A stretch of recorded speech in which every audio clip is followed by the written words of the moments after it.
Eu quero conhecer mais de ti. Espírito vem, Espírito vem, Espírito Santo. Espírito vem, Espírito vem, Espírito Santo. E vem me visitar hoje aqui.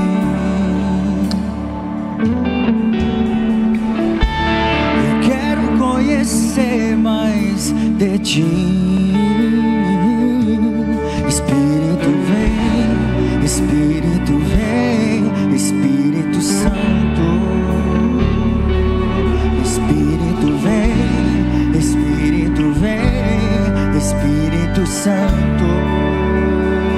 Quem sabe canta, solta a voz, vem!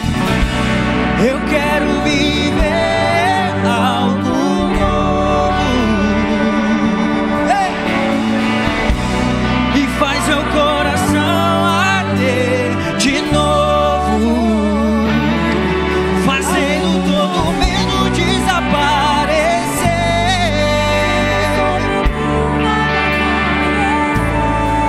Oh, oh, eu quero viver algo novo.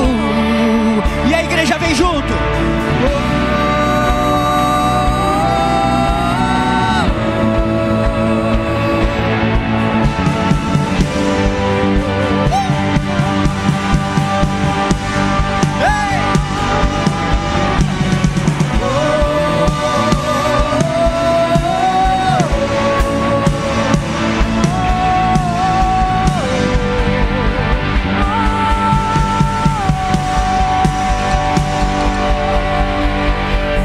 Santo Espírito desce como fogo, Santo Espírito desce como fogo, incendeia, incendeia. Ei! Santo Espírito desce como fogo, Santo Espírito desce como fogo, incendeia, incendeia. Cantem, cantem, cantem, cantem, cantem, vem! Santo Espírito desce como fogo, Santo Espírito desce como fogo. Mas tem fogo, vem! Tem fogo nos olhos, eu não imaginava, e que era lindo assim, e que era lindo assim.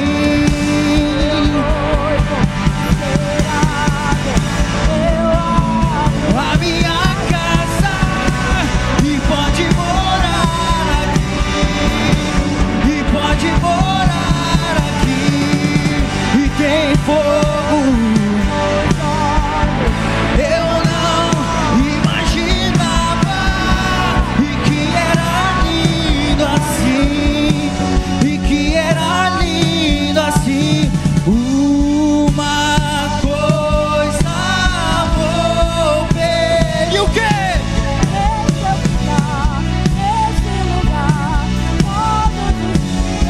Todos os dias, é. Uma coisa vou pedir, e todos os dias. E o quê? Temer por quê? Temer porque, vem pastora, se eu estou gradado por quem nunca perdeu batalha, seu nome é, Jeová Jireh, irás flores de novo. Eu creio em ti, e haja o que houver, venha o que vir. O quê? Irás prover de novo. Eu creio em ti, eu não vivo do que vejo. Eu vivo do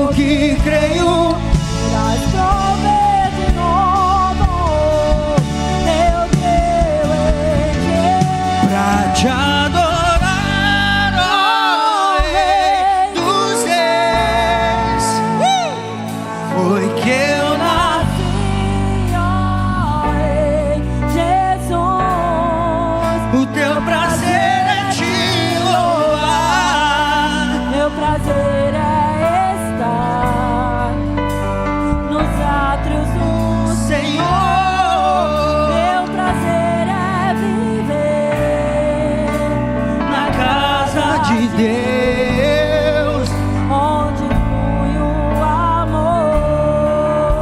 Rei dos Reis, Rei dos Reis e Senhor,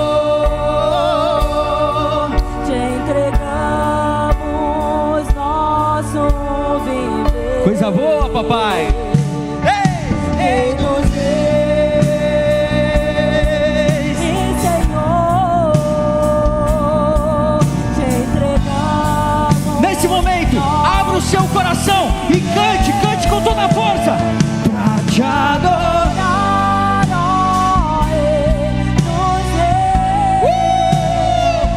Foi que eu nasci, ó Rei.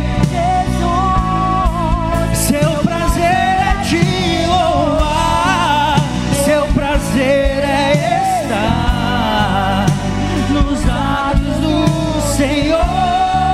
Meu prazer é viver Na casa de Deus, onde flui o amor.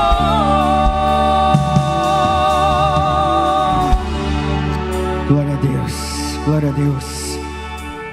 Dá um dó sustenido maior.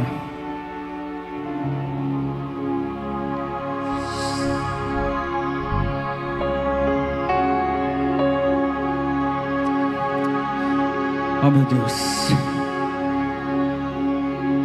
Eu peço que nesse momento você feche seus olhos.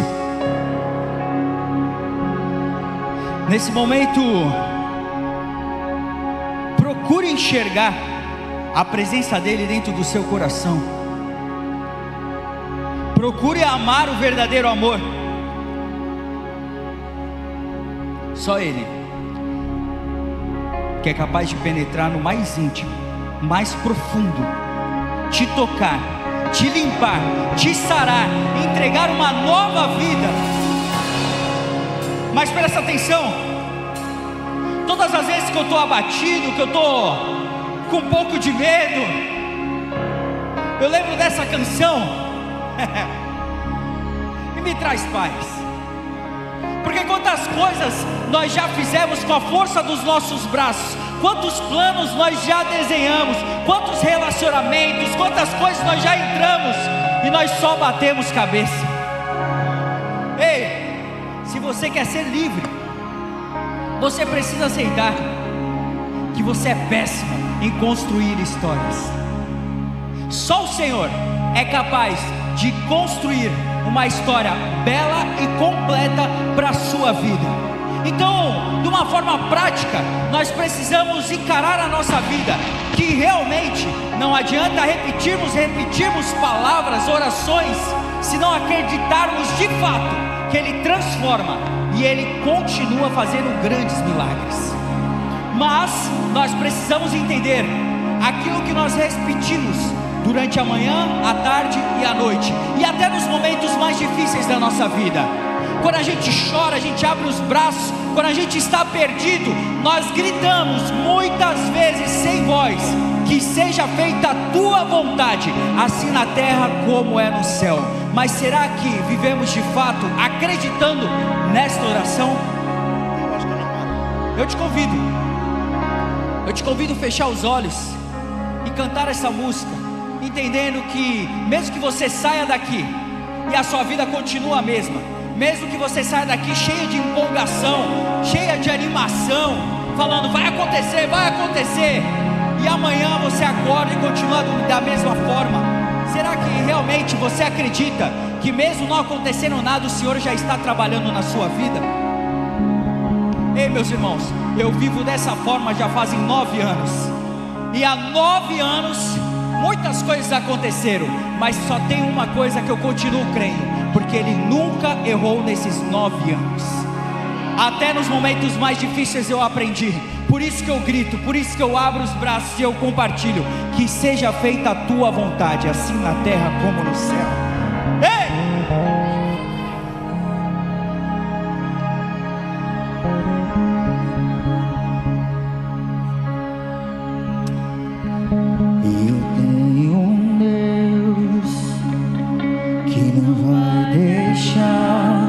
Essa luta me matar.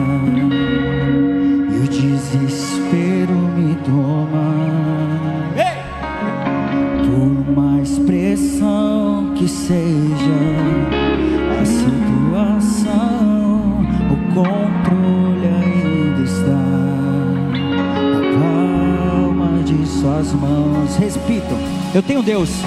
Eu tenho um Deus, eu tenho um Deus que não vai deixar essa luta me matar. E o que? E o desespero me Jamais. Por mais pressão que seja a situação, o controle ainda está na palma de suas mãos. E o choro? Choro dura uma noite, mas a alegria ela vem pela manhã. Eu creio, eu creio. O choro dura uma noite, mas a alegria ela vem pela manhã. Eu creio, eu creio. E ainda que a figueira não floresça e não haja fruto na vide e o produto da oliveira minta, todavia me alegrarei, todavia me alegrarei, todavia me alegrarei.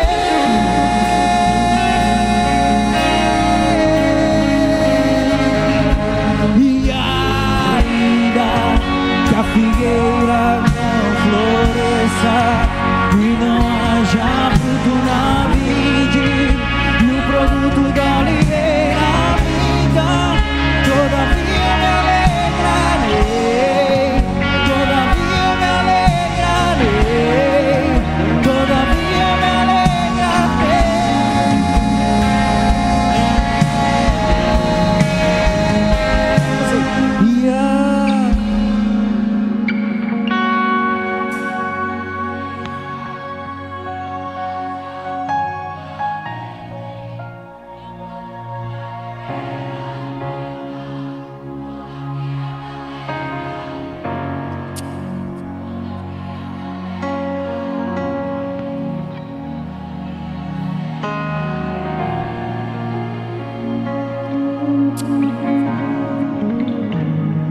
Senhor,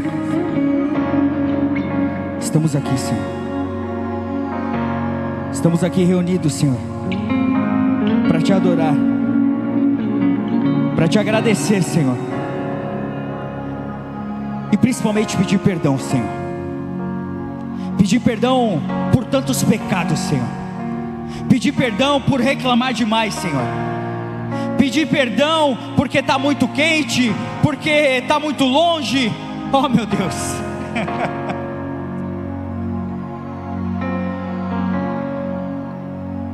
O teu amor me constrange, Senhor. Mesmo me conhecendo no interior, Senhor,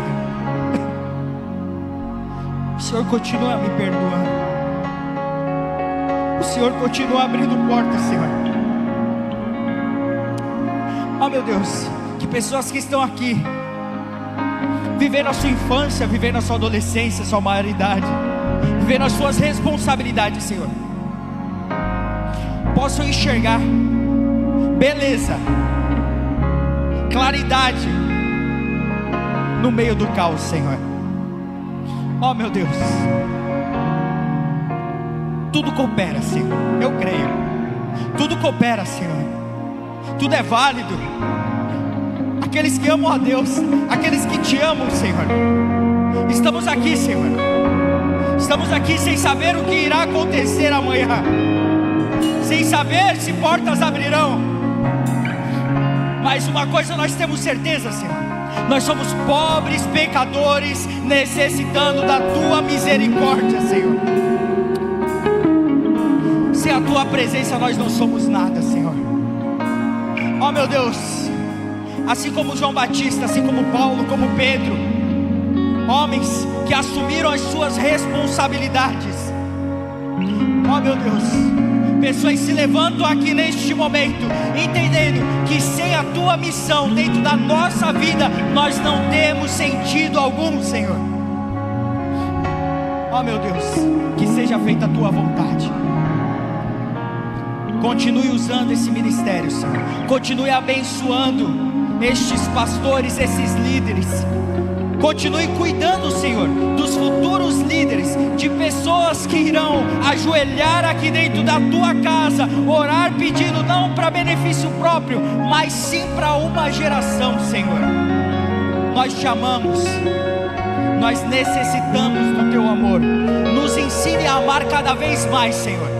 Nos ensine a evoluir na tua presença, não através dos homens humanos, Senhor, dos homens que olham e querem ter o que nós temos. Não, Senhor, que possamos evoluir na tua presença, no mundo espiritual. Aqueles que muitos que não vivem o Espírito não têm a capacidade de entender e até mesmo de se agradar somente com o teu Espírito, Senhor. Nós te amamos, te respeitamos, entregamos tudo nas tuas mãos. Que seja feita a tua vontade, assim na terra como é no céu. Uma salva de palmas ao Senhor Jesus.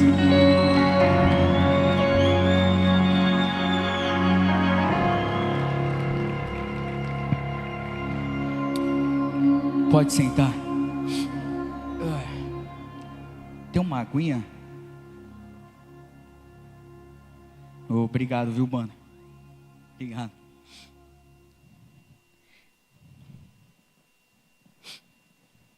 Dá os parabéns também pro grupo de dança. Já fui bom nisso, hein, mano? Já fui bom, pastor. Agora a coluna não dá mais não. Não dá a coluna. E agora, ainda mais com filho agora. Nossa, cansa, né? Minha mulher fica o dia inteiro com o filho no colo. Eu aguento ficar uns 10 minutos.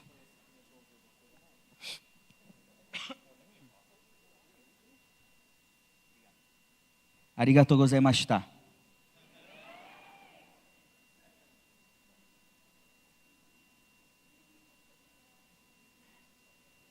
Eita, bicho. Tô gordo, hein, pastor? Você é assim, sobe aqui, aí você fica olhando. Meu Deus do céu. Tava falando pro pastor que o pastor é um pouquinho maior que eu, né?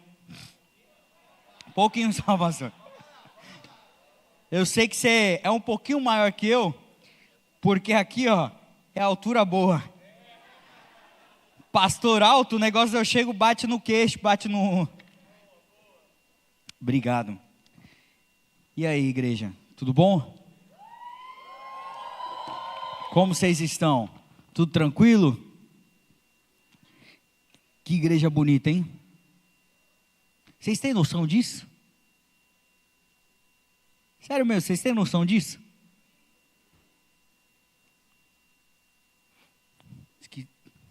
Tem como fazer um fundinho só para não ficar esse silêncio assim? Ficar mó vibe de velório, mano. É sério mesmo, vocês têm noção disso? Toda vez que eu entro numa igreja que tem uma estrutura, que tem pessoas que vivem realmente a igreja, me emociona. Porque quando o Estado, quando o governo não faz, e a igreja se levanta para essa estrutura, nós conseguimos dar resposta para o governo que o Brasil não é do governo humano, e sim do governo espiritual, daquele que é o Rei dos Reis. Eu já fui em cidades maravilhosas, com uma grande estrutura, mas quando você entrava na igreja não tinha estrutura. Olha que louco. Nós precisamos agradecer, meus irmãos. Nós precisamos agradecer de ter um espaço para buscar a Deus. Quando os momentos estão difíceis da nossa vida, a gente vem, escuta um louvor, a gente chora. E esses dias eu li um comentário num podcast que eu participei, do Flow, e um comentário era assim: Yudi, mas você só chora? Eu chorei aqui no começo, de cair lágrima. E eu choro hoje, porque agora eu consigo chorar. Porque anos atrás, nem lágrima caía dos meus olhos. Eu não tinha nem força para chorar. Eu estava tão frio, mas tão frio que eu não conseguia chorar. E as pessoas olhavam e falavam: nossa, como ele é forte. Não. como eu estava frio, eu estava sem um rumo, sem um sentido na vida, eu não sabia o que iria ser do meu futuro, e eu continuo não sabendo o que irá acontecer amanhã, como eu disse na oração, mas agora eu tenho a paz que excede todo entendimento, porque eu sei que eu servindo ao Senhor, fazendo aquilo que são os valores, os princípios que estão na Bíblia, talvez haverá um lugar preparado na eternidade para mim e para minha família. E é isso que nós precisamos focar, meus irmãos. Buscar mais a Deus. Buscar a presença dEle e um sentido para a nossa vida. Eu estava no camarim, conversando com os pastores, e o pastor falou algo muito interessante. Falou sobre Pedro, falou sobre os homens que a gente tanto lê na Bíblia. E ele falou de um homem chamado Paulo. Paulo assumiu as grandes responsabilidades que o Senhor colocou sobre a vida dele. E quantas responsabilidades você já correu? Quantas responsabilidades o Senhor já usou outras pessoas para falar assim, ó, ei, você vai para o ministério de louvor e você ainda não abriu a sua boca. Ei, você vai cuidar da mídia e você faz coisas lindas para o seu Instagram, mas para o reino fica fazendo, não, é verdade mesmo, é verdade, né, pastor? E aí eu paro e penso assim, pô, como é que eu me emociono com a história de Paulo, a lágrima cai, eu sinto uma euforia, eu sinto uma ousadia dentro de mim, mas na hora de concluir a missão que o Senhor colocou sobre a minha vida, eu dou 2 passos para trás. Meus irmãos, o que eu vejo hoje, eu estou deixando o Brasil, eu estou indo para o Japão, como missionário, mas o que eu vejo hoje aqui no Brasil, é que essa grande estrutura, ela só faz sentido, se jovens como nós que estamos aqui, assumirmos as nossas responsabilidades. Não adianta bater no peito e falar, eu sou mulher de Deus, sendo que não lava uma louça, não escuta um pai, não escuta a mãe, é verdade. Não adianta bater no peito e falar que eu sou sujeito homem, sendo que vem na igreja e depois fica de revoada. Não adianta. Não adianta, meus irmãos. E sabe por quê? Porque quem é prejudicado de toda essa história são vocês que não tomam atitude. Chegou o momento de você olhar para a palavra e falar assim, ei, essas histórias que estão aqui não são histórias contadas, imaginadas pelo Walt Disney, são histórias vividas. Homens e mulheres que se posicionaram e falaram assim, eu não tenho mais nada a perder, eu só tenho que concluir a missão que o Senhor colocou sobre a minha vida. É dessa forma, meus irmãos. E depois, não adianta você olhar para o irmão que fez a obra, e hoje ele está sendo beneficiado por algo, uma renúncia, e você olhar e falar assim, era para eu estar lá, não. Tudo isso irá acontecer, de alguma forma, mas você precisa olhar e falar assim, eu quero fazer parte disso. Se você não se posicionar, Deus envia outro. E sabe o que acontece? Chega um momento que você se emociona com a história dos outros, que você chora com a história dos outros, mas o Senhor me trouxe lá de São Paulo, 4 horas de estrada para vir aqui e falar assim, não é para você se emocionar mais com a história dos outros, é para você se emocionar com a sua própria história, meu irmão. Que história é essa, mano? De ficar chorando ouvindo as histórias dos outros? Não. Chegou o momento de você fechar os seus olhos e relembrar de tantos livramentos o Senhor colocou sobre a sua vida. O quanto você é amado, o quanto você é respeitado pelo Senhor, e falar, eu choro porque eu sinto a presença, eu reconheço a soberania de Deus sobre a minha vida. Meus irmãos, não é de uma hora para outra que as coisas acontecem. Já fazem 9 anos que eu entreguei minha vida ao Senhor. E 9 anos que as coisas vão evoluindo, as portas vão se abrindo, e no meio dessa multidão que eu vou passando, cada porta que eu entro, eu vejo uma clareza, mas ao mesmo tempo eu vejo grandes batalhas. E é depois da batalha que a gente levanta o quê? Troféu. É depois da batalha que a gente reconhece o que nós carregamos. Você nunca irá sentir o que você carrega, a força do Espírito Santo, se você não abrir a boca para evangelizar. Que lindo a forma que aquela pessoa fala, que lindo a forma que Deus age na vida dele, sendo que de repente tem uma explosão do Espírito Santo, capaz de transformar o ambiente onde você mora, capaz de transformar o seu trabalho, a sua escola, e você ainda não abriu a sua boca.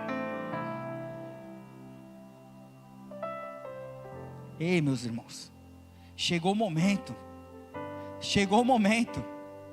que o Senhor levante você que está sentado aí, para ser o próximo a estar aqui. Hoje tem as redes sociais. Olha que louco. De repente você está pregando algo aqui, de repente tem um corte, chega lá no Japão, na Europa, em São Paulo, e de repente você está sendo chamado para as nações para pregar o Evangelho. É rápido, mas está demorando para você pisar com firmeza e assumir as suas responsabilidades. Vou pregar sobre Paulo. Todo ano eu vou para o Japão. Morei no Japão até os meus 5 anos de idade. Só que essas últimas viagens foi diferente. Eu não fui para viagem, para turismo. Eu não fui para comer sushi. Eu fui para servir ao Senhor. E tem momentos na nossa vida que a gente tem que levantar, agradecer por estar vivo e falar assim: Senhor, eis-me aqui. Sabe o que significa eis-me aqui? Disposição para servir ao Senhor. Eu acordei e falei: eis-me aqui, Senhor, me envie. E fui para o Japão. Quando eu chego no Japão, eu fui no Monte Fuji, cartão postal do Japão, aquela montanha linda, cheio de neve. E eu olho para o lado, tem vários japoneses no canto. Eu falei assim: eu vou ver o que está acontecendo aqui com os japoneses. Quando eu olho na direção que os japoneses estavam olhando, eles estavam chorando, olhando o Monte Fuji. E eu perguntei para o Lucas, um pastor local ali, perguntei: Lucas, por que esses japoneses estão chorando, olhando o Monte Fuji, essa montanha? Ele falou para mim: para você é só uma montanha, mas para esses japoneses é o Deus Monte Fuji. E aí, meus irmãos, eu fiquei com um incômodo dentro de mim, porque eu tive a minha vida transformada. Os pastores que estavam comigo na viagem tiveram suas vidas transformadas. Você teve a sua vida transformada. E nós sabemos que daquela montanha, a única coisa que sairá de lá são larvas. Uma grande destruição. Nós sabemos que o nosso socorro está lá, no céu, na terra, aquele que construiu, aquele que fez grandes milagres. E aí eu pergunto para você: será que surgiu uma indignação no seu peito ao olhar para outra pessoa adorando um Monte Fuji, uma montanha, e não surgiu nenhuma indignação dentro de você? Pois bem, para mim surgiu algo que me incomodou, ao ponto de olhar para o meu pastor, olhar para o meu amigo e falar: vamos descer a montanha. Quando a gente desce a montanha, entra no carro, o meu pastor vira e fala assim: ei, para um pouquinho. Dentro do carro, ele vira e fala assim: tudo que nós estamos vivendo nesse começo de viagem, no Monte Fuji, Paulo viveu em Atenas. Aí você fala assim: pelo amor de Deus, é conversa de pastor? Talvez, mas as escrituras não erram. Vamos para Atos 17, do 16 ao 34, se eu não me engano.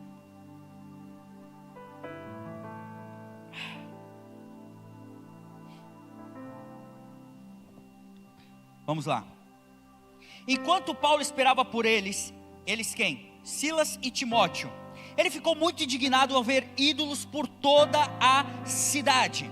Só para vocês entenderem, Paulo estava em Atenas. Atenas era conhecido como o lugar do hype, o lugar da tecnologia, o lugar belo, da intelectualidade, um lugar conhecido por todos, desejados por todos. Só que se a gente parar para pensar, quantos aqui assistem doramas? Aí, maravilha. Ok, o pastor já está assim, ó. E o The Chosen, cadê? Ninguém assiste não. Dorama, mangá, anime, são coisas da cultura japonesa. E o Japão é conhecido por quê, meus irmãos? Tecnologia, sabedoria, mangá, anime, evolução, né? Futurístico. Se a gente pegar uma comparação de Atenas, era basicamente o Japão, conhecido como pessoas intelectuais, pessoas que constroem coisas inovadoras. Só que Paulo ficou indignado ao ver ídolos por todo lugar em Atenas. Só para vocês entenderem, e aí vocês vão entender onde eu quero chegar.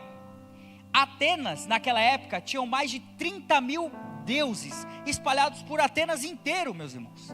Só que se você buscar no Japão agora, no Google agora, o Japão tem 8 milhões de deuses espalhados pelo Japão inteiro.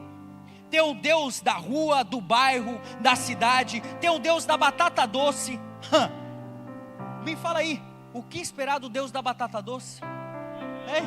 Ei, pastor, só o maromba, né? Só os maromba que faz um milagre a batata doce. O Deus da fertilidade, tem Deus de tudo, meus irmãos. Aí você vira e fala assim: ô Yudi, você, seu pastor, tava eu, o pastor da Onda Dura, do Mevan, do Bola de Neve, estava um monte de gente lá, e a gente refletindo nessa passagem, e tentando entender o que estava acontecendo ali naquele lugar, e a gente para e pensa, calma aí, você está comparando a realidade de Atenas com a realidade do Japão, que é do outro lado do mundo. Nós estamos em Boa Esperança, nós estamos aqui no Brasil, não tem nada a ver uma coisa com a outra, porque aqui, pastor, aqui a gente não adora batata doce, não é mesmo? A gente não adora o Monte Fuji, né? Então assim, a gente está bem diferente do Japão, né? A gente está bem diferente de Atenas. Mas infelizmente nós continuamos idolatrando a Virgínia, influenciadores, apresentador, cantores, pastores, ministérios, sendo que na verdade nós deveríamos adorar e glorificar a Jesus Cristo, meus irmãos. Então calma aí, nós não adoramos a batata doce, mas nós adoramos o influenciador. Você acha muito bem que todos os dias ao acordar, antes de você fazer a sua oração, conversar com aquele que te entregou a vida, mais um dia de vida, você pega o seu celular e a primeira coisa que você faz é entrar no Instagram? Você acha mesmo que no momento mais difícil da sua vida, o influenciador ele vai sair da mansão dele, ele vai pegar o jatinho dele e vai vir te ajudar aqui? Hein? Quem é o único que no momento mais difícil da sua vida, de repente você escuta uma voz, de repente você sente um choro de dentro para fora, te tocando e falando assim, ó, calma, vai passar. É Deus, meu irmão, é Deus. Então, com muita clareza, eu e aqueles pastores chegamos a um entendimento: não importa o tempo, não importa, a humanidade não evoluiu, eles continuam querendo adorar a algo. Nós temos essa necessidade de adorar algo, ou de olhar e falar assim, eu quero ser parecido, eu quero ter aquilo que aquela pessoa tem, que aquele influenciador, que aquele artista tem. Sendo que na verdade, nós não precisamos de tantas coisas assim. Nós precisamos nos encontrarmos no nosso chamado, no nosso propósito, na nossa família. Meus irmãos, minha vida já teve muitos altos e baixos, e eu convivendo com artistas, não tem maior autoridade do que você ser um servo do Senhor. Não tem, esquece. Esquece. Tudo que você olha nas redes sociais, quando você está na frente de um homem de Deus que carrega a autoridade do Senhor, essas pessoas se constrangem. Eu falei da Virgínia. A Virgínia, eu encontrei com ela no aeroporto. Eu não estou falando que a Virgínia é uma pessoa má. Não. Eu estou falando que muitos crentes idolatram um ser humano. E pode ser a Virgínia, pode ser o Whindersson, pode ser o Carlinhos, pode ser o que for. Pode ser até eu mesmo. Eu sou falho. Eu erro, e erro muito. Talvez nesse momento eu esteja errando, porque de repente isso se torna um corte, e chega lá e todos eles são meus amigos, e seja mal interpretado. Mas a minha preocupação não é com eles. A minha preocupação é entregar a verdade para vocês. Eu não sou pastor de ninguém aqui. Tem algo que é muito interessante, que eu rodo o Brasil e o mundo pregando o Evangelho, e tem pessoas que chegam para mim: nossa, que maravilhoso você, e que não sei o que. Ei, meus irmãos, eu sou evangelista. Eu vou soltar uma palavra aqui, vou compartilhar aquilo que o Senhor fez e continua fazendo sobre a minha vida, e vou embora. Mas quem fica para segurar os BOs são os pastores. Então, legal assistir meus vídeos, ver o meu estilo de vida e tal, mas precisamos olhar para aqueles que estão à nossa volta também, que o Senhor colocou para ser referências para nós, e agradecer por essas vidas. Depois que eu passei a entender isso, se tornou mais fácil, porque tem momentos da nossa vida que nós nem enxergamos a preciosidade que está perto de nós.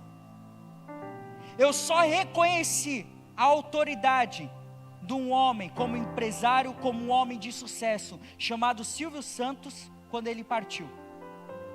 Quando eu vi grandes amigos que eu olhava e falava assim: nossa, esse é um grande empresário, me ligando, perguntando: e aí, como é que você está? E eu parei e falei assim: caramba, eu tive momentos tão maravilhosos com essa pessoa, eu aprendi tanta coisa e eu não dei valor. Sabe por quê? Porque estava perto. E quando a pessoa está perto, a gente vê os defeitos daquela pessoa, porque todos nós temos defeitos. O único perfeito é Deus. Mas nós precisamos nos inspirarmos também em pessoas, em homens e mulheres de Deus, meus irmãos. E vamos continuar aqui. Paulo. Vou correr aqui, pastor, porque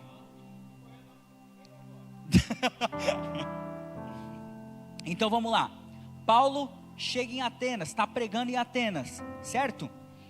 Por isso ia à sinagoga debater com judeus e com gentios tementes a Deus, e falava diariamente à praça pública a todos que ali estavam. Paulo estava rodando as igrejas e estava indo nas praças pregar o Evangelho.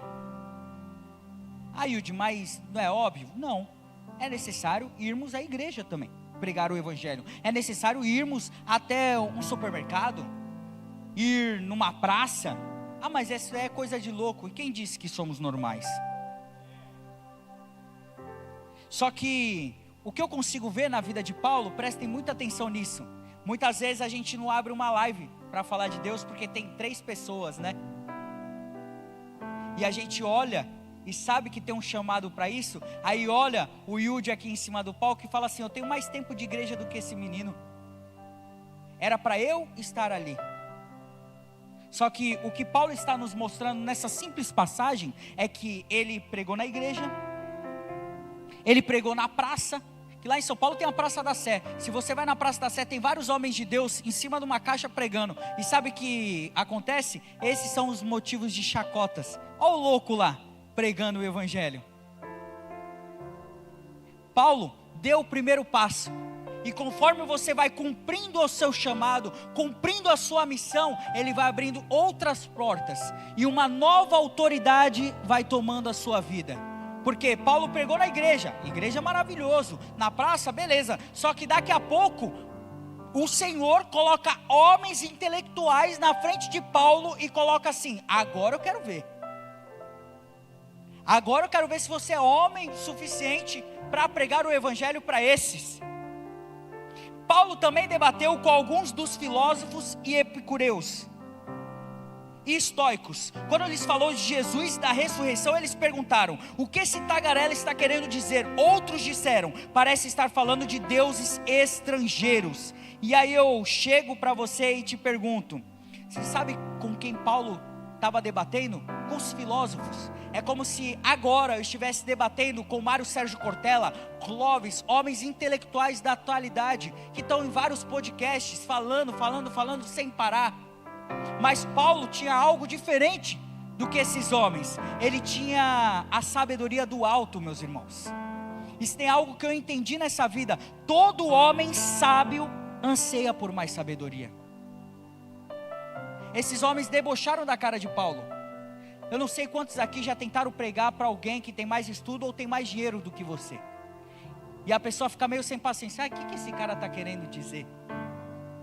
Mas se essa pessoa é intelectual e ela não compreendeu o que você compartilhou, pode ter certeza que antes dela dormir, ela vai deitar a cabeça no travesseiro e ela vai fazer várias perguntas: o porquê aquela pessoa falou isso para mim? E é nesse momento que o Senhor trabalha, porque quem convence é quem? O Espírito Santo. Aí eu pergunto para você: você sabe quem era o resto do povo que Paulo estava debatendo? Que Paulo estava ali conversando e pregando o Evangelho? E eu vou ser bem sincero para vocês que eu não sabia também quem era o povo epicureu. E eu pesquisei, coloquei, e eu vou ler para vocês. Paulo estava pregando, cheio de conflitos ali com epicureus. Epicureus pregavam o acaso, a fuga. O lema deles era: comemos, bebemos, porque amanhã morreremos. Deixa a vida me levar, vida leva eu. Aqui na cidade aqui, quantos carros passam ouvindo funk, ouvindo piseiro? E aí você olha para a cara dos caras, os caras estão dispostos a tudo. Sabe por quê?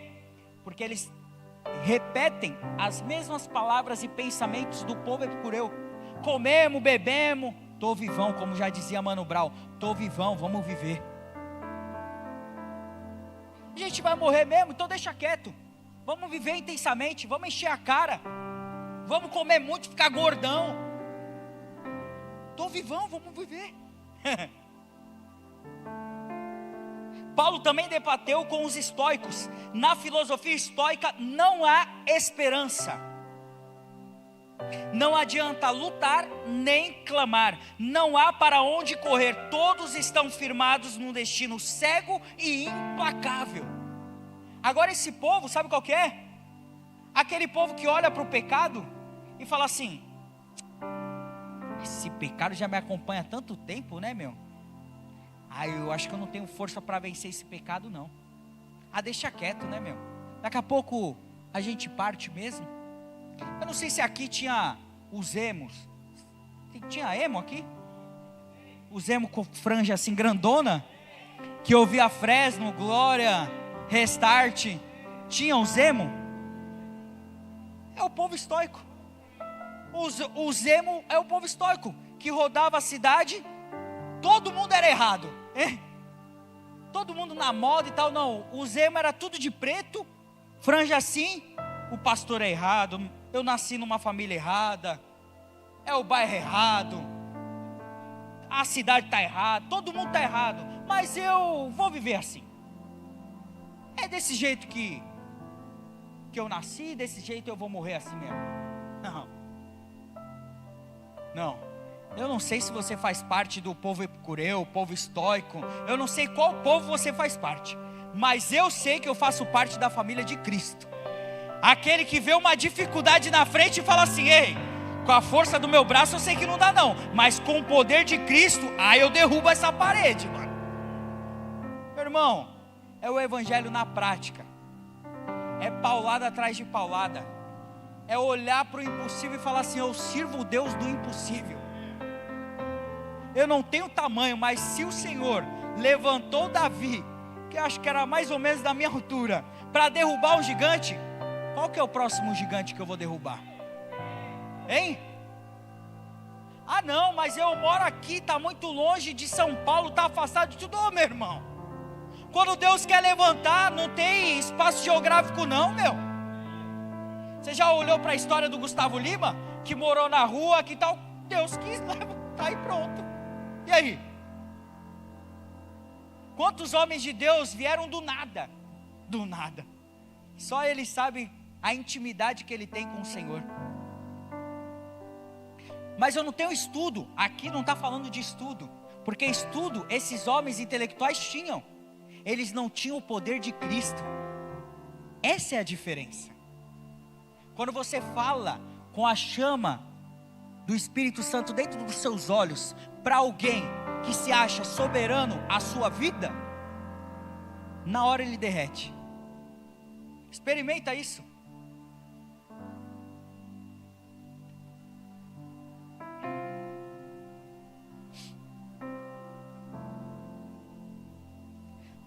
Paulo pregou ali, e de repente, então levaram Paulo ao conselho da cidade, disseram: pode nos dizer que novo ensino é esse? Você diz coisas um tanto estranhas e queremos saber o que significam. Então Paulo se levantou diante do conselho, e se dirigiu aos seus membros. Imagina Paulo agora, em 2025, rodando aqui a cidade de vocês. De repente chega um homem e começa a debater com os políticos, começa a debater com os homens mais sábios, começa a debater com todo mundo, e de repente Paulo está aqui dentro dessa igreja. Ele levanta e fala assim: homens de Atenas, vejo que em todos os aspectos vocês são muito religiosos, pois quando eu andava pela cidade, reparei em seus diversos altares, e um deles trazia a seguinte inscrição: ao Deus desconhecido. Ei, que Paulo estava fazendo é o que você precisa fazer aqui nessa cidade, é rodar a cidade e começar a enxergar o Deus desconhecido. O que é isso, Yudi? O que é isso? Aqui nós não idolatramos o Deus da batata doce, mas quantos altares estão levantados, substituindo a glória do Senhor? Hein? E o que nós precisamos fazer?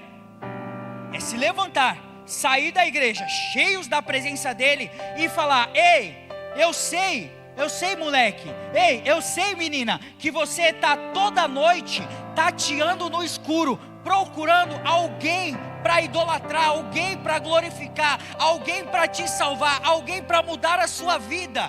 E esses diversos altares que foram levantados para adorar, eu rodei a cidade e tem um lugar ali que tem uma placa escrito: ao Deus desconhecido. Só que me desculpem, porque eu tenho conhecimento, eu sei que aquele que está ali escrito ao Deus desconhecido, ele não é desconhecido, ele tem um nome, e o nome dele é Jesus Cristo, meus irmãos. É muita coisa, né? É muita coisa. Eu voltei a estudar japonês agora. A nossa cabeça até frita, né? Quando é muita informação, a gente fala assim: nossa, mas aí já confundiu tudo, já embolou demais, é muito sermão, é muita lapada. Ei, foi assim que eu evoluí, foi assim que eu cresci. Quando eu tinha a idade de vocês, eu, a Priscila, a Maísa, eu saía de casa todo dia 4 horas da manhã. Eu apresentava o Bom Dia e Companhia das 7 horas da manhã até 3 horas da tarde. E depois a gente gravava merchan até 6 horas da tarde. De segunda a segunda, durante 10 anos da minha vida. Para vocês era entretenimento, para mim era o meu trabalho, o meu sustento, o levantar da minha família. A minha mãe era professora do estado, o meu pai era feirante. Eu vim de uma comunidade lá de São Vicente, litoral de São Paulo, coladinho com Santos. Isso as pessoas não sabem. Na verdade, só viram Davi derrubando o gigante, mas ninguém viu ele matando o urso, matando o leão, matando um por dia, meus irmãos. Todo mundo me via rodando a roleta, sendo que na verdade eu estava queimando de febre. Eu estava rindo, que legal. Por dentro eu estava fervendo, eu não aguentava mais o meu psicológico de trabalhar tanto. Mas eu aguentei. Aguentei por quê? Porque eu sabia que tinha algo maior e melhor preparado para a minha vida. Eu sabia que aquela era a oportunidade que eu tinha para dar uma vida melhor para a minha família. E assim foi feito. Mas quando eu recebi a bênção, eu desviei. Eu não sabia o que fazer. Eu me perdi. Então não adianta você querer a bênção. Não adianta você querer a missão. Não adianta você querer nada disso, sem antes entender os braços do Pai. Sem antes entender a sua posição como filho. O que Paulo estava fazendo o tempo inteiro era entendendo que ele não dava passo algum seguindo o seu intelecto. E sim, ele dava passo seguindo o espiritual. Na nossa vida é assim. Quantos relacionamentos você já entrou aí?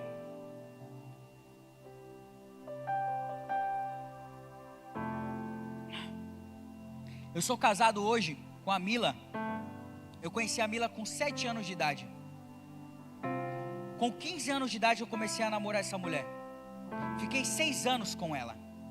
Por uma imaturidade da minha parte, nós separamos. Eu fiquei 8 anos sem encontrar com a Mila. E nesses 8 anos, sabe o que eu fiz? Mesmo convertido, meus irmãos, e mesmo sabendo que Deus já tinha falado comigo, que ela iria voltar para a minha vida, sabe o que eu fiz?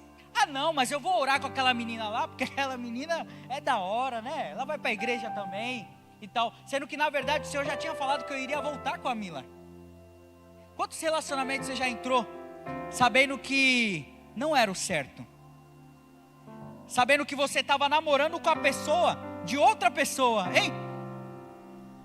Olha que dificuldade para a sua vida, mano. É, pastor. Quantos trabalhos, eu vim do candomblé, pastor. A minha vida inteira, minha família toda da parte da minha mãe era do candomblé. Quantos trabalhos eu fiz para uma vontade minha. Eu quero esse trabalho aqui. Eu ia lá, ficava 3 dias dormindo no centro, com a galinha na cabeça. E vai acontecer, vai acontecer. E até acontecia, viu? Só que quando eu estava dentro daquele novo emprego, eu me perdia. Por quê? Porque aquele emprego não era para mim. Hein? Então, você não é povo estoico. Você não é povo epicureu. Você nasceu na cidade certa. Você nasceu na família certa, mesmo com todas as dificuldades. Você está vivendo o momento certo da sua vida, na igreja certa, no tempo correto, para Deus falar com você. Ei, eu coloquei uma missão na sua vida, mas você precisa se levantar com a mesma ousadia de Paulo. A sua vida não faz sentido se você vier para a igreja, olhar para a minha cara e ir embora do mesmo jeito. Não faz sentido. Para e pensa, meus irmãos. Eu a vida toda apresentando um Bom Dia e Companhia, entrando na sua casa, você me vendo todo dia na sua casa, e de repente, pum, me converti, eu estou aqui na tua frente, mano. Eu não estou te entregando um PlayStation, eu estou te ensinando a viver o jogo da vida, mano. É melhor do que o PlayStation.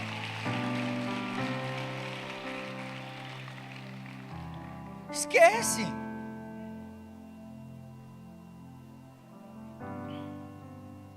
Yudi, mas eu não sei pregar, eu não sei fazer, então decora. Porque foi o que eu fiz para começar. E a gente está finalizando. Yudi, eu falei pra caramba já, hein, mano. Ó, decora.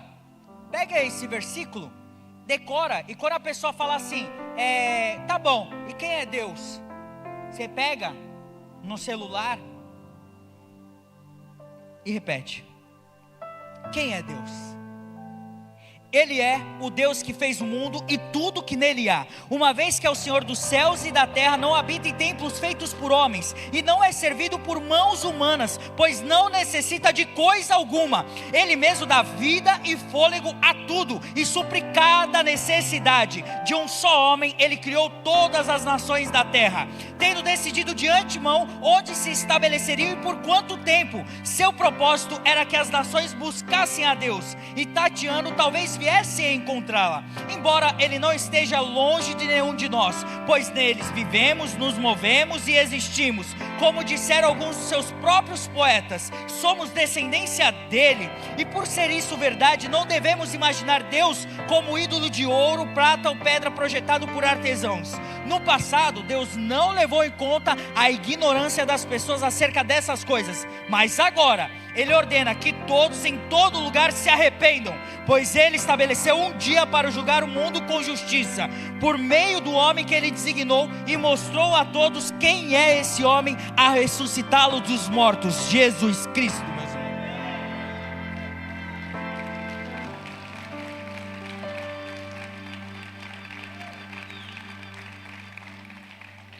Meus irmãos, pensa bem, eu não comecei a pregação falando que essa palavra foi o que o Senhor colocou no começo da viagem no Japão, lá no Monte Fuji. Até essa parte, eu com os pastores, nós paramos e pensamos, a gente tem que ir para a rua. Vamos para Nagoya? E nós fomos para Nagoya.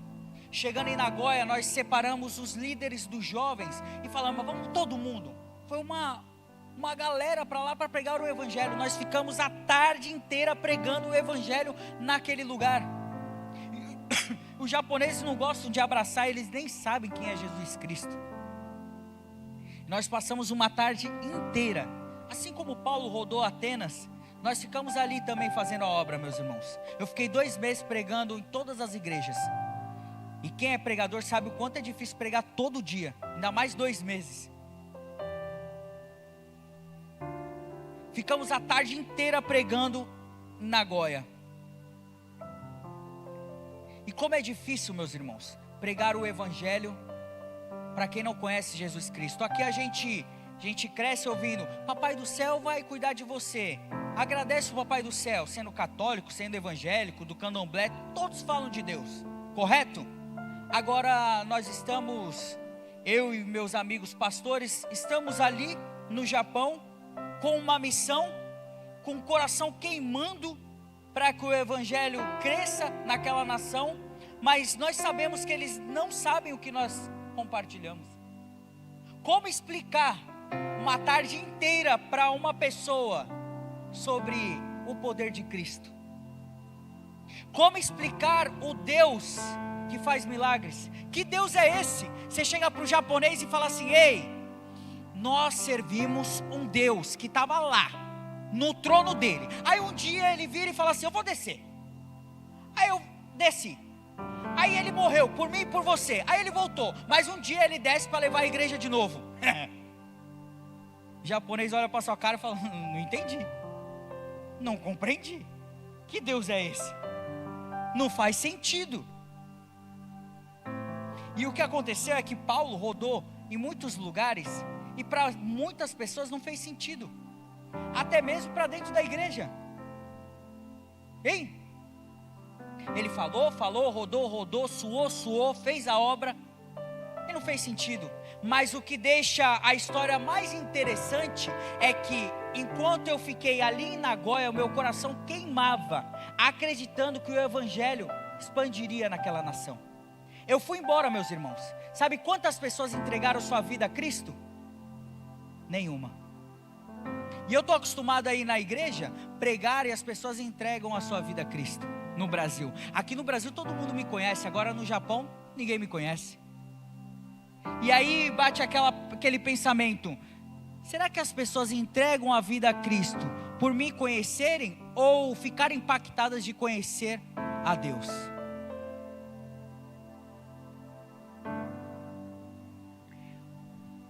Eu volto para o Brasil e depois de uma semana o pastor Davi me liga. Yudi, lembra o evangelismo que nós fizemos lá em Nagoya? Eu falei, lógico que eu lembro. Ninguém aceitou a Cristo, né? Aí ele falou, pois é. Mas agora essa semana, um homem de 55 anos, lembra daquela cartinha que nós entregamos para todos os japoneses, que tinha o endereço da igreja, que tinha o telefone, que tinha todos os dados? Esse homem de 55 anos, um bombeiro, chegou aqui na igreja querendo conhecer a Cristo. Eu expliquei quem era Cristo, ele entregou a sua vida a Cristo. Hoje ele está congregando, dizimando, fazendo a obra. Meus irmãos, eu aqui no Brasil, eu chorei. Eu chorei, mano. A continuação de Paulo em Atenas diz assim: Quando ouviram Paulo falar da ressurreição dos mortos, alguns riram com desprezo. Outros, porém, disseram: queremos ouvir mais sobre isso em outra ocasião. Então Paulo se retirou do conselho, mas alguns se juntaram a eles e creram. Entre eles estavam Dionísio, membro do conselho, e uma mulher chamada Damares, e entre outras. Meu irmão, por causa dessa vida, deste homem, isso foi capaz de mudar o destino da minha vida e da minha família. Esse é o poder de uma vida salva. Enquanto nós estivermos olhando para o sucesso do outro e não focarmos naquilo que o Senhor já colocou sobre a sua vida, você não evolui. Você não se emociona com a sua história, porque no seu coração só há ingratidão.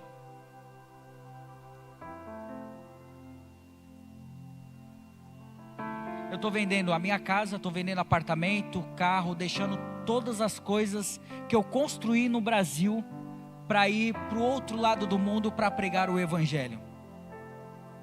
É fácil? Não, não é. Mas mais difícil ainda é conviver sabendo que eu não estou fazendo aquilo que o Senhor depositou de confiança sobre a minha vida. Você nunca será feliz correndo da missão que o Senhor colocou sobre a sua vida. A verdadeira felicidade é estar no lugar onde o Senhor colocou para você estar, que é na presença dEle, lutando por Ele, para Ele. O que nós aprendemos com a história de Paulo é que essa ousadia, essa força capaz de deixar as pessoas em choque, não é de um dia para o outro. Você primeiro tem que dar o primeiro passo. Você precisa acreditar que realmente tudo isso que eu compartilhei é verdade. Eu peço que a igreja ore por esse ministério que está sendo levantado pelo Japão. Ore pela minha família, porque eu sou japonês, eu fui criado dentro dessa cultura. Mas pensa a minha esposa. A minha esposa, ela cantava funk. Ela estourou várias músicas no Brasil. Estava cantando com a Anitta, com um monte de menina. Ela cantava aquela música: a maquiagem ok, a unha tá ok, brota no bailão pro desespero do seu ex. E o ex voltou para a vida dela, apresentou a Cristo. Ela saiu dessa vida e agora nós estamos indo para o Japão servir ao Senhor.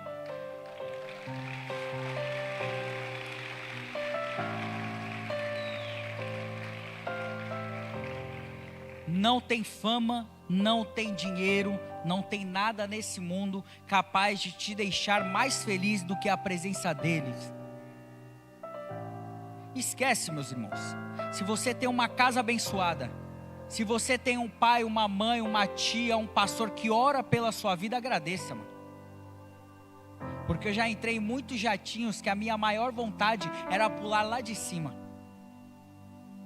Um clima de horror dentro do jatinho, sabendo que o marido sabia que a esposa tinha traído o marido. E você naquela situação, você fala assim: o que adianta ter tudo, mas não tem paz? E essa paz, meu irmão, é só servindo a Cristo. É só servindo a Cristo. Feche seus olhos, curva sua cabeça. Vamos falar com Deus um pouquinho. Senhor, obrigado, Senhor. Obrigado por mais um dia. Obrigado por mais uma palavra. Obrigado por mais um toque. Obrigado por me usar mais uma vez, Senhor. Enquanto eu estou fazendo a tua obra, Senhor, vai cuidando do meu filhinho. Coloque teus anjos protegendo aquele berço, Senhor. Coloque força para minha esposa ter a alegria de servir ao Senhor e cuidar do nosso filho e da nossa família, Senhor. Cuide da minha família, da minha mãe, da minha irmã, e cuide dessa viagem, Senhor, dessa mudança. Meu Deus, quando eu estiver lá no Japão, Senhor, eu não lembrarei o nome das pessoas que estão aqui, mas eu lembrarei deste momento, Senhor. Eu lembrarei de todas as lutas que eu venho enfrentando para cumprir o seu chamado. E esse momento faz parte da minha história também, Senhor. E que seja uma conexão direta entre a minha história e a história de cada um que está aqui, Senhor. Que pessoas possam reconhecer o seu cuidado, o seu carinho e o seu amor sobre a vida de cada um que está aqui. Meu Deus, que pessoas possam reconhecer que elas são pecadoras, Senhor. Que elas precisam evoluir. Que elas precisam ter a mesma ousadia de Paulo. Que elas precisam tomar uma decisão nessa vida. Elas precisam agir conforme a tua palavra, Senhor.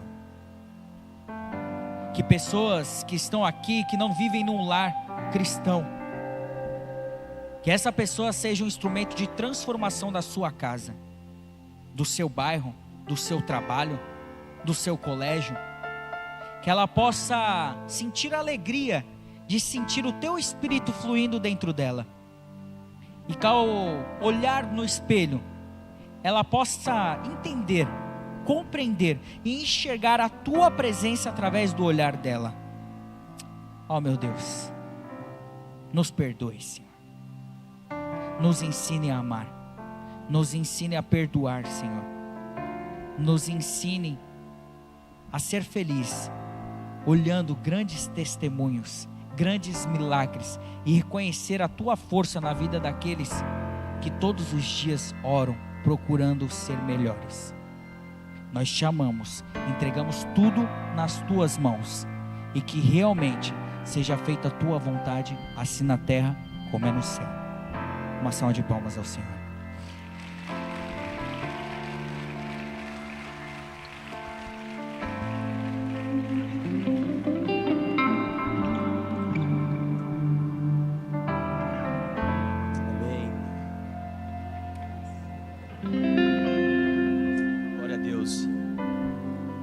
Eu quero fazer um apelo. O Yudi trouxe a palavra.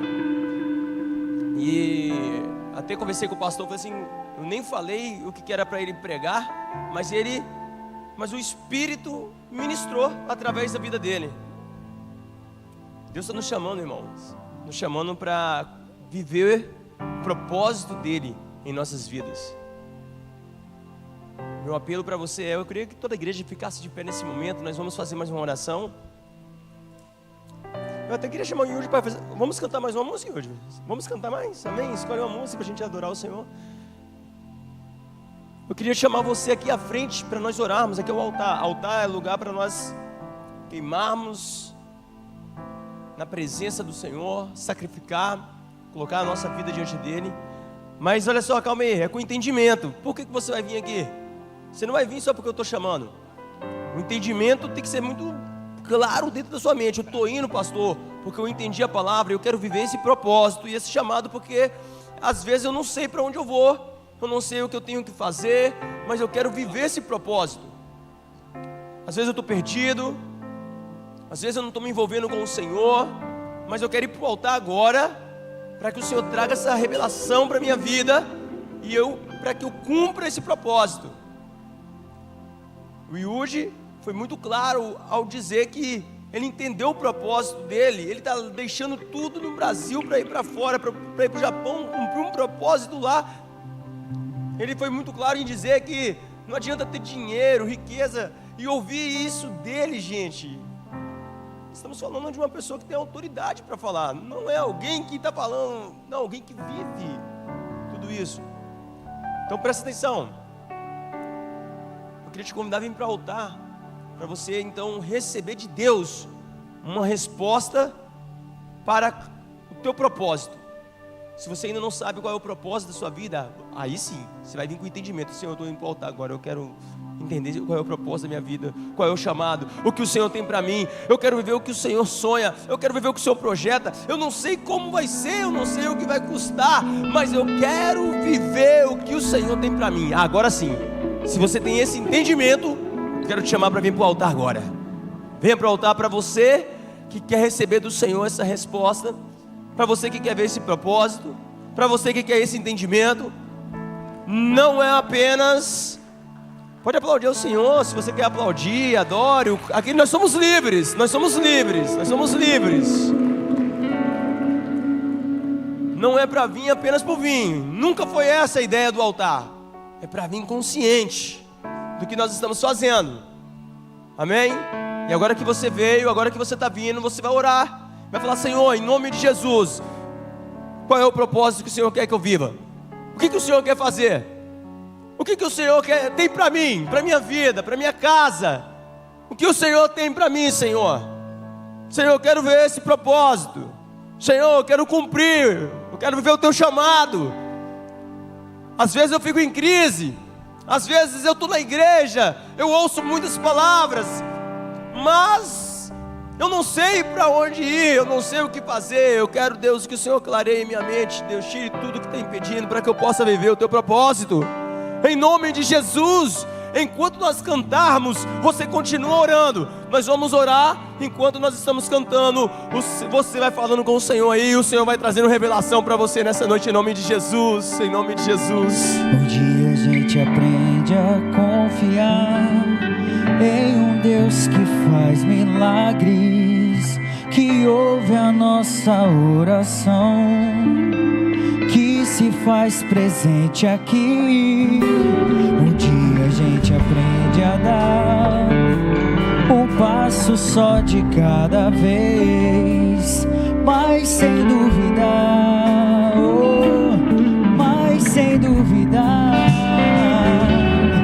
Ele continua sendo bom, Ele continua sendo Deus, Ele continua sendo bom, Ele continua, Ele continua sendo bom, Ele continua sendo Deus, Ele continua sendo bom, Ele continua.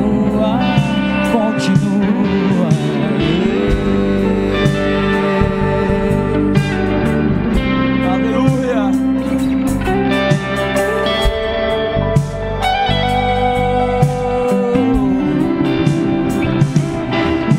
Chega dia de viver tudo que se aprendeu e aí chegar até o que não se pode ver.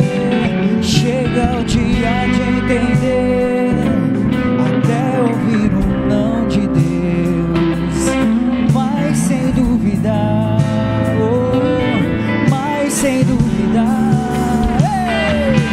Ele continua sendo bom, Ele continua sendo Deus, Ele continua sendo bom, Ele continua, Ele continua sendo bom, Ele continua sendo Deus, Ele continua sendo bom, Ele continua. E a igreja canta: Ele continua sendo bom. E o quê? Glória a Deus, Senhor. Ele continua sendo bom. Ó Senhor, estamos aqui, Senhor, diante de Ti, diante da Tua igreja, diante da Tua soberania, simplesmente sendo um canal, Senhor, simplesmente sendo um instrumento, Senhor, para dizer para esses jovens que ainda têm vida, que o Senhor continua sendo bom, que o Senhor continua cuidando, que o Senhor continua protegendo, livrando de toda a maldade enviada a cada um que está aqui, Senhor. Que nesse momento, pessoas que estão aqui, jovens, reconheçam que não é através da força, que não é através da brutalidade, é através do amor que nós seremos protegidos pela Tua glória, Senhor. Meu Deus, que cada maldade enviada a cada um que está aqui volte ao remetente em forma de bondade, e as pessoas que querem acabar com esse ministério, que querem acabar com o futuro dessas crianças, desses adolescentes, encontrem o caminho da felicidade também, Senhor.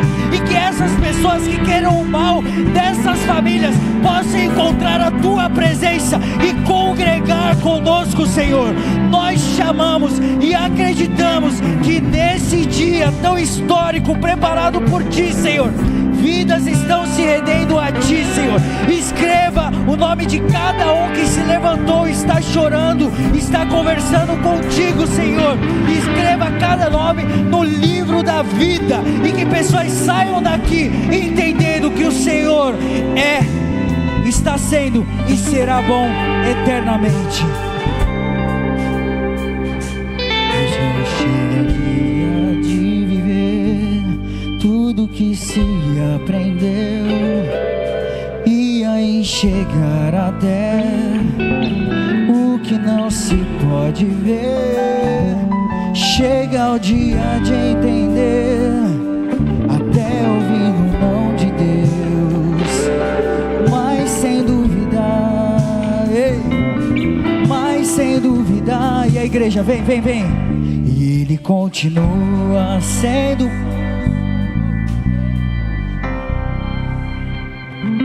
Oh, meu Deus. Dê um sorriso para Cristo, porque nesse momento o Senhor está sorrindo e falando: esses são os meus pequeninos, esses são os meus filhos amados, em que eu deposito uma grande obra na vida de cada um que está aqui. Ele continua sendo bom, Ele continua nos amando, Ele continua sendo o caminho, a verdade e a vida. Precisamos crer, precisamos sair daqui entendendo: teremos ousadia para servir ao Senhor. A nossa vida só tem sentido na Tua presença. Ele continua sendo bom. Uma salva de palmas ao Senhor Jesus Cristo. Aleluia.